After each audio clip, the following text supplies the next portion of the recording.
Mancano poche ore ormai all'inizio delle celebrazioni della Dunata Triveneta di Conegliano e gli alpini della Montegrappa sono pronti a partecipare a questo importante evento.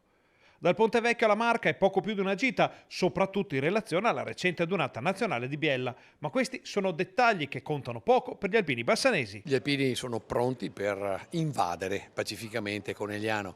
Sarà un grande raduno del terzo raggruppamento, detto anche del Triveneto, e sono sicuro che domenica saremo veramente in tanti a rendere onore a questa città che lo merita.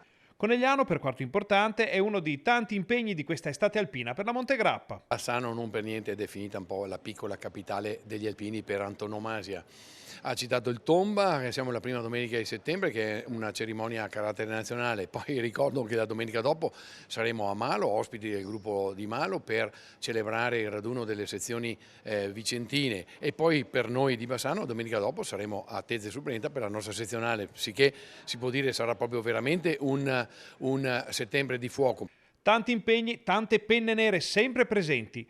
Eppure c'è chi dice che gli alpini siano sempre meno e che le adunate e le celebrazioni siano destinate a svuotarsi. Che cosa vuol dire tutto questo? Vuol dire resilienza, vuol dire determinazione, vuol dire vicinanza ai nostri valori, alla nostra storia, al nostro territorio, vuol dire che sia pur magari con qualche acciacco in più e qualche primavera in più gli alpini ci sono, gli alpini resistono, gli alpini vogliono dimostrare che con buona volontà e con determinazione si può fare ancora la differenza. Appuntamento quindi a Conegliano. Appuntamento a Conegliano a domenica prossima, dove io presumo che la sezione Montegrappa sarà veramente in grande forma e stimiamo in circa un 1500-1600 uomini della sezione Montegrappa a rendere onore al Labaro nazionale.